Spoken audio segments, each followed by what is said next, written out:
Hello दोस्तों, मैं प्रेमा स्मृति एक बार फिर से आप सबका स्वागत करती हूं अपने YouTube चैनल इंग्लिश विंग्लिश पर। आज हमारा टॉपिक है जेंडर ऑफ नाउन्स अर्थात संज्ञा के लिंग।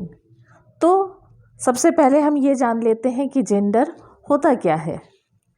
Gender is the state of being male और फीमेल अर्थात वह शब्द जिससे हमें पता लगता है कि कोई भी नाउन मेल है या फीमेल है अर्थात नर है या मादा है, उस शब्द को ही हम जेंडर कहते हैं। इंग्लिश में जेंडर के 4 प्रकार होते हैं। पहला है मस्कुलाइन जेंडर, जिसे हम पुल्लिंग कहते हैं हिंदी में। दूसरा फेमिनाइन जेंडर, जिसे हम स्त्रीलिंग कहते हैं। तीसरा है कॉमन जेंडर, जिसे हम उभयलिंग के नाम से जानते हैं। और चौथा होता है न्यूटर जेंडर, जिसे हम नपुंसक लिंग के नाम से जानते हैं। तो दोस्तों देखते रहिए ये वीडियो, अंत तक बने रहिए ताकि मैं आपको इन सब के बारे में विस्तार पूर्वक बता सकूं।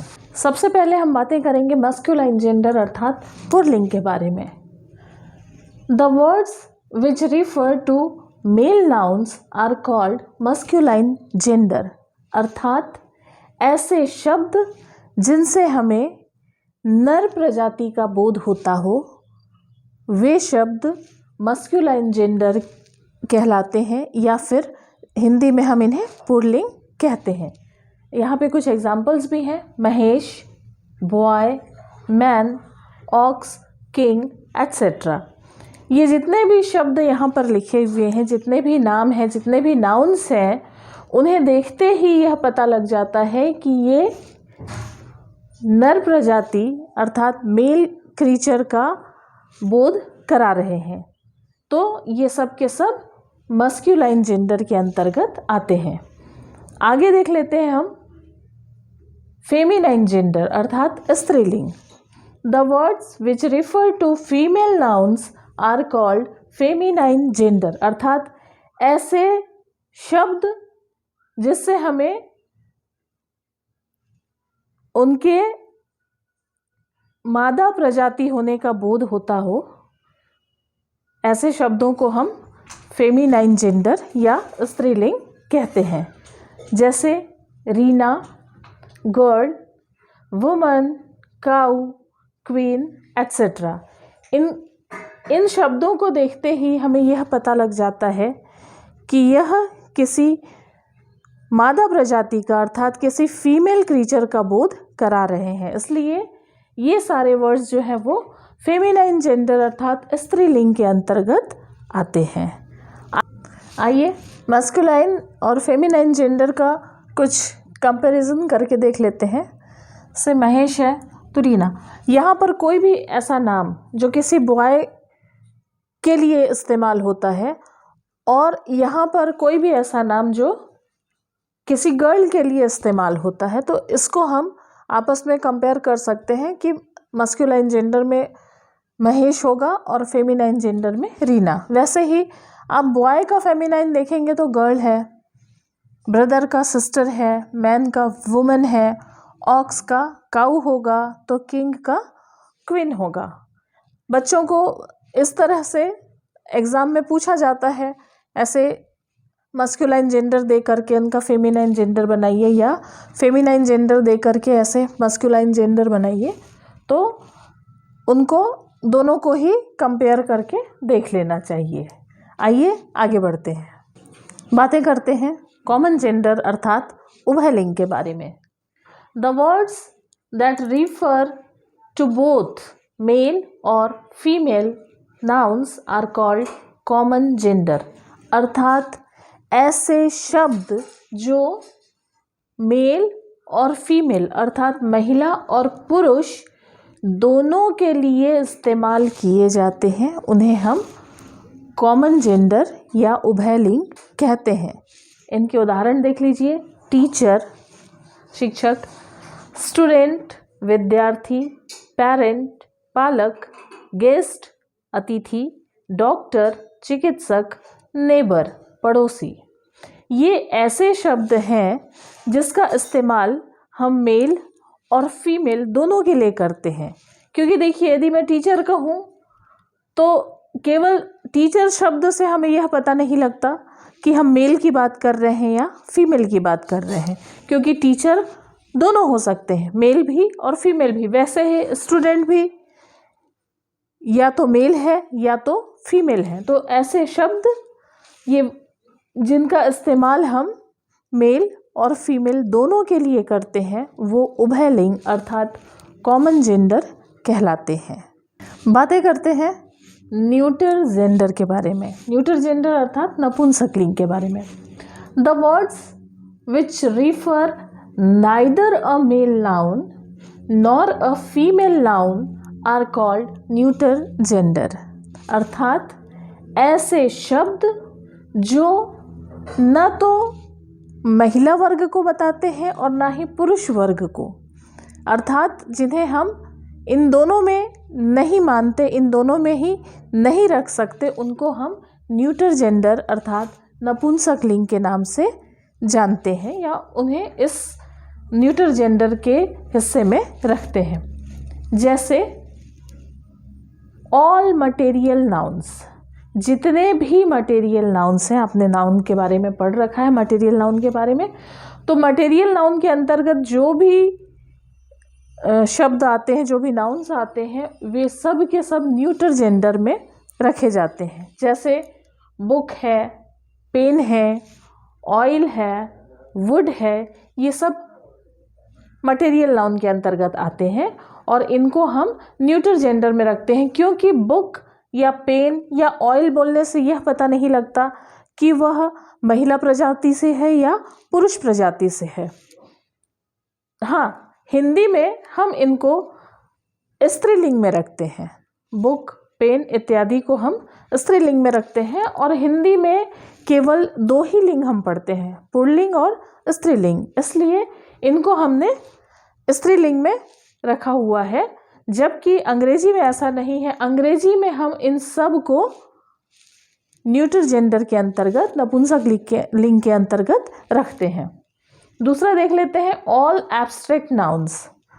अब एब्स्ट्रैक्ट नाउन्स में भी जो शब्द आते हैं जिनको हमने एब्स्ट्रैक्ट नाउन में रखा हुआ है वो सब भी न्यूटर जेंडर के अंतर्गत आते हैं।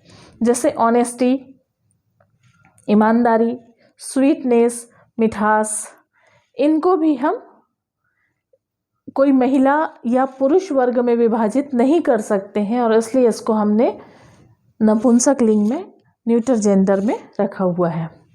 तीसरा देख लेते हैं ऑल कलेक्टिव नाउन्स।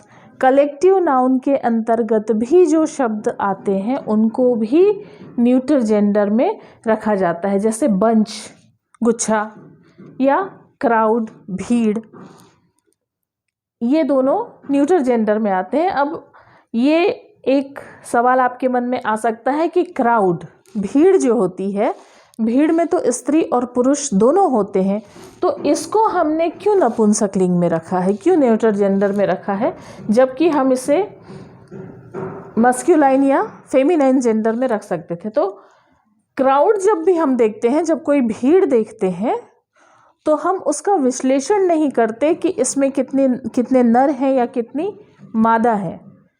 या पक्षियों का कोई झुंड हम देखते हैं, उसमें भी हम विश्लेषण नहीं करते कि इसमें कितने नर होंगे या मादा होंगे।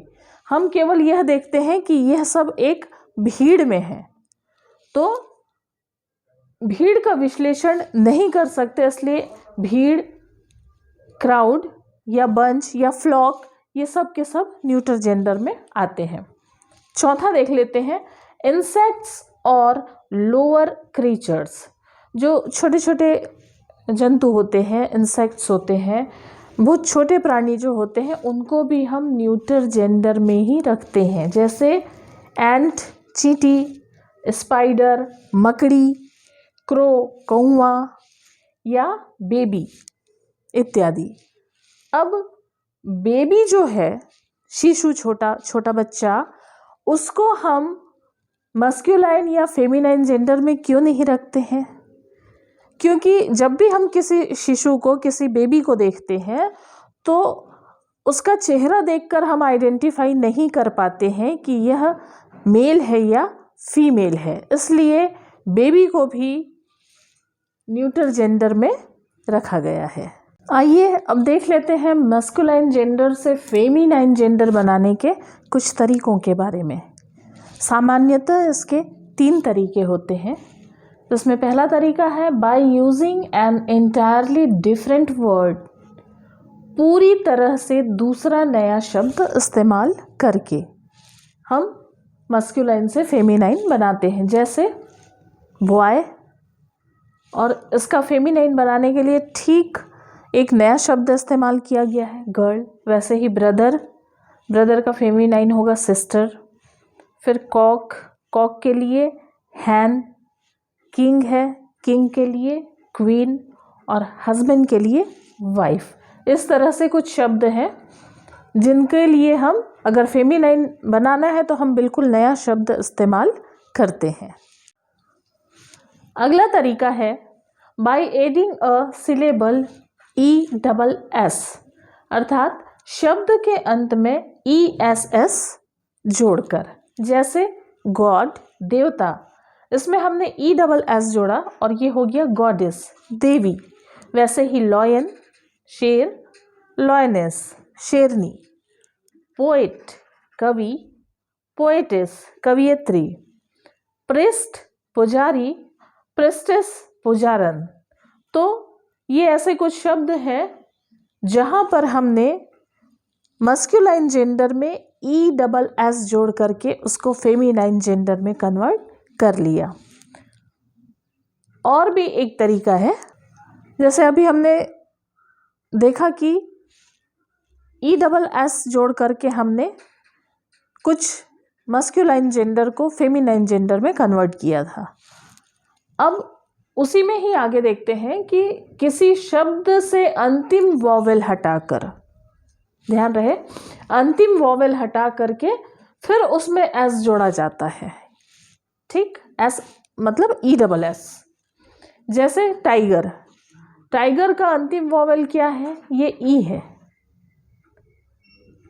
इसको हटा दिया जाएगा और ये R ऐसे ही रहेगा और इसके आगे हम ESS यदि जोड़ेंगे तो टाइगर बाघ का बन जाएगा टाइग्रेस, बाघिन।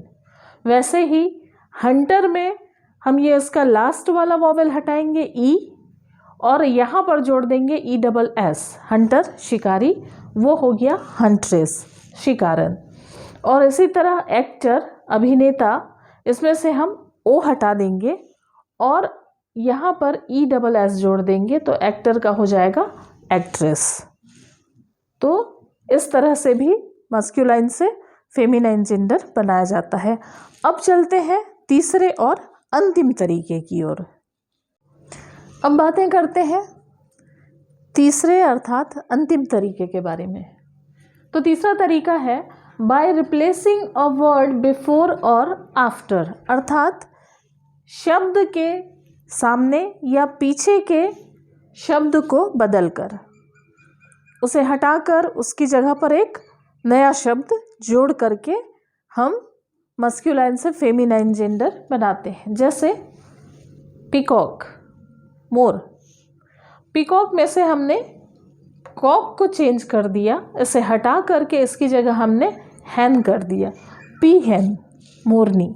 वैसे ही गोट बकरा के लिए इस्तेमाल होता है, शी गोट, इसमें हमने सामने का शब्द जो है वो बदल दिया है, और ये बकरी। वैसे ही ग्रैंडफादर, दादा को कहते हैं हम, और फादर को चेंज करके यदि हम मदर कर दें, ग्रैंड मदर, तो ये शब्द हो जाएगा दादी। सन इन लॉ, दामाद। डॉटर इन लॉ, बहू, इसमें हमने सन को चेंज किया और उसकी जगह पे डॉटर कर दिया, तो सन इन लॉ का फेमिनाइन बन गया डॉटर इन लॉ। वैसे ही वॉशरमैन में हमने बाद के शब्द को बदला है, मैन शब्द को धोबी, वॉशरमैन, ये हो गया वॉशर वुमेन, धोबन। तो इस तरह से हम आगे या पीछे के शब्दों को बदल करके भी मस्कुलाइन जेंडर से फेमिनाइन जेंडर बनाते हैं। तो आई होप कि जेंडर का आपका कॉन्सेप्ट बिल्कुल क्लियर हो गया होगा। और यदि आपको मेरा ये वीडियो पसंद आता है तो मेरे वीडियो को लाइक कीजिए, कमेंट करिए, मुझे शेयर करिए इस वीडियो को और मेरे चैनल को सब्सक्राइब करिए। Thank you.